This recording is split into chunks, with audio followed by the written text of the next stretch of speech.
जय शनिदेव।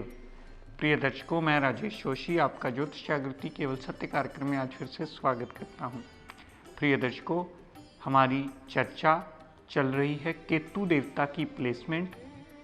और उनकी दृष्टियों को लेकर। अगर केतु देव कुंडली में अच्छे विराजमान होंगे कहीं, तो वो सदा अपनी दशा अंतरदशा में जहां बैठेंगे उस घर के लिए तो अच्छा करेंगे ही, लेकिन जहाँ पर अपनी दृष्टियाँ डालेंगे अपने से पांचवें भाव को, सप्तम भाव को और नवम भाव को भी सदैव अच्छा करते ही मिलेंगे। कल तक हमने जानकारी दी थी तीसरे भाव के बारे में। प्रिय दर्शकों, आइए आज इसी श्रृंखला को आगे कंटिन्यू करता हुआ बात करते हैं। अगर केतु देव चौथे भाव में विराजमान हो, चौथे भाव में केतु देव अगर योग कारक ग्रह होकर विराजमान हुए, योग कारक का मतलब मित्र राशि में विराजमान होना या उच्च के विराजमान होना, तो केतु देव योग कारक बन जाते हैं चौथे भाव में। अगर केतु देवता चौथे भाव में विराजमान होंगे तो प्रिय दर्शकों, चौथे भाव संबंधी अपनी दशांतरा में पूर्ण पॉजिटिव रिजल्ट देते ही मिलेंगे। माता से लगाव होगा, माता की बात कहने वाला होगा, माता की बात सुनने वाला होगा, माता की बात मानने वाला होगा, माता से हर बात शेयर करने वाला होगा। गाड़ी, भूमि, वाहन, मकान अगर लेने वाला हुआ तो केतु देवता की दशा अंतरदशा सदैव उस जातक के लिए मददगार सिद्ध होगी। यहाँ से योग कारक बनकर केतु देवता ने पांचवीं दृष्टि जो आठवें भाव पर डाली, तो ऑब्स्टेकल्स को दूर करना, टेंशन, डिप्रेशन, एंग्जाइटी, सब चीज़ों को दूर करना,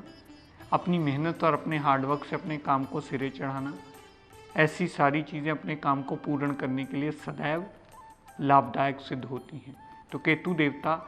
सदैव योग कारक दृष्टि डालकर अष्टम भाव पर, अष्टम भाव संबंधी भी पॉजिटिव रिजल्ट जातक को देते ही मिलेंगे। यहाँ से केतु देव ने जितनी दृष्टि योग कारक ग्रह बनकर दशम भाव पर डाली, तो कामकाज के लिए अच्छा, कामकाज में वृद्धि, कामकाज में इम्प्रूवमेंट, हायर डेजिग्नेशन पे जाना, हायर रैंकिंग पे जाना, ऐसी सारी पॉजिटिव स्थितियों का मिलना,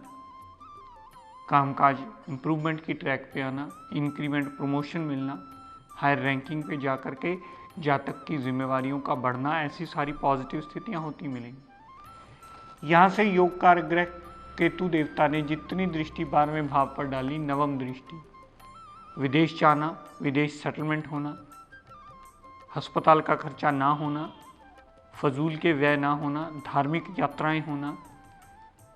धार्मिक कीर्तन सत्संग पे खर्च होना, ऐसी सारी पॉजिटिव स्थितियां जातक को हमेशा मिलती ही रहेंगी। दर्शकों, इसका दूसरा पहलू जो मैं हमेशा अक्सर आपको साथ में समझाता चला आया हूँ,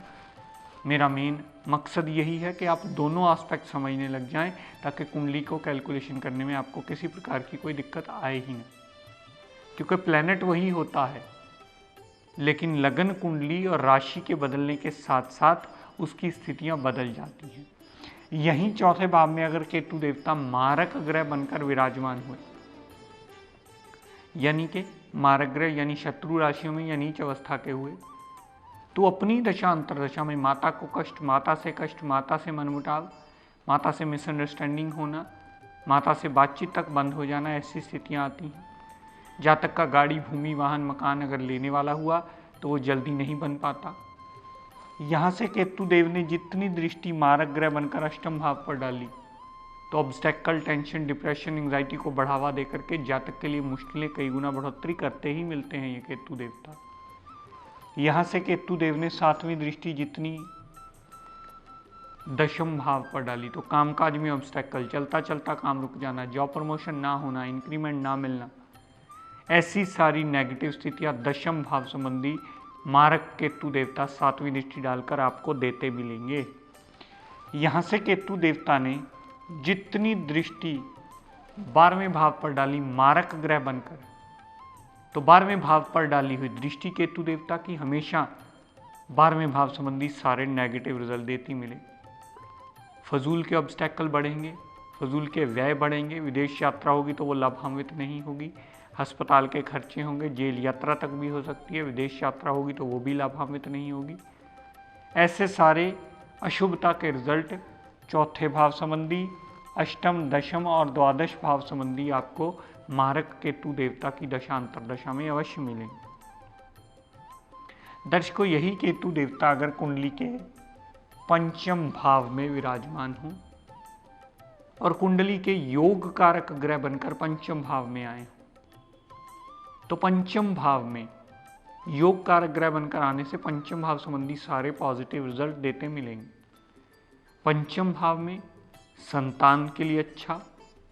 संतान से जातक का बहुत लगाव होगा, संतान सुख से जातक परिपूर्ण होगा, संतान की केयर करने वाला होगा,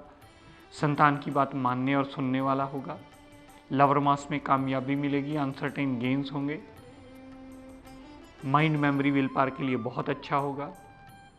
पंचम भाव संबंधी सारे पॉजिटिव रिजल्ट जातक को अवश्य मिलेंगे। यहाँ से केतु देवता ने कारक ग्रह बनकर जितनी दृष्टि नवम भाव पर डाली, तो नवम भाव संबंधी भी पिता की केयर करना, पिता की बात मानना, पिता की बात सुनना, धर्म को मानना, विदेश यात्रा करना,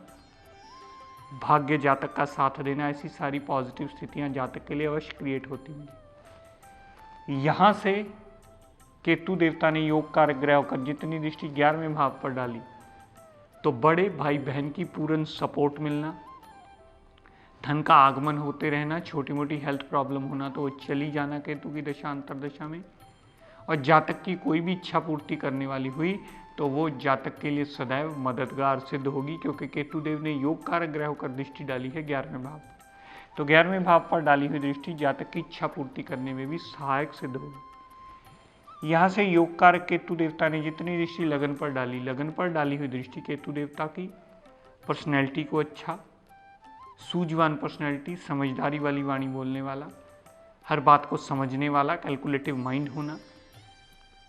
डिप्लोमेटिक पर्सनैलिटी होना, कहाँ कितना बोलना है, क्या बोलना है, कैसे अपना काम निकलवाना है, ऐसी प्रवृत्ति का जातक को अवश्य बना देता है। वो जातक फजूल का जल्दी झगड़ा नहीं करते किसी से, क्योंकि उन्हें पता होता है कि काम कैसे निकलवाया जाता है, तो पॉजिटिव रिजल्ट देने में बाध्य होते हैं।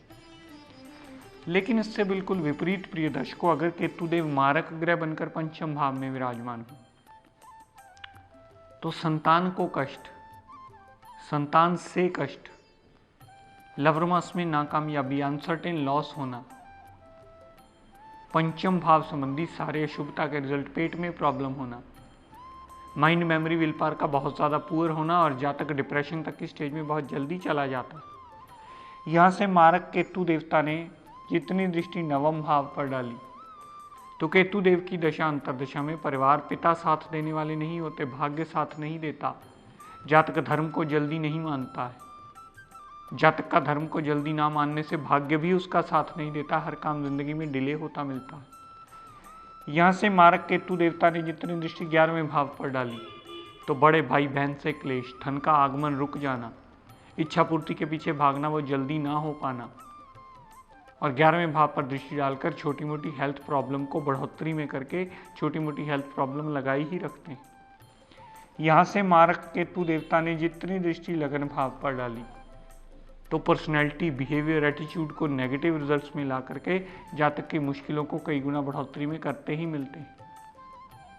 लगन भाव संबंधी मारक ग्रह की केतु दृष्टि या केतु की मारक ग्रह की दृष्टि बनकर लगन भाव पर पड़ना सारे अशुभता के रिजल्ट ही जातक को देते हैं। कहने का तात्पर्य प्रिय दर्शकों सिर्फ इतना कि अगर योग कारक ग्रह बनकर पंचम भाव में बैठे होंगे, तो पंचम भाव संबंधी, नवम भाव संबंधी, 11वें भाव संबंधी और लगन संबंधी अच्छे रिजल्ट। अगर मारक ग्रह बनकर केतु देवता पंचम भाव में बैठे होंगे, तो पंचम भाव संबंधी, नवम भाव संबंधी, 11वें भाव संबंधी और पहले भाव संबंधी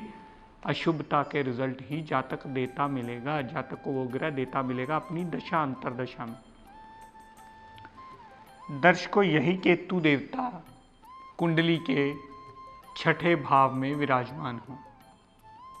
छठे भाव में अगर केतु देवता विराजमान होंगे तो वो कभी भी योग कारक नहीं बन पाएंगे,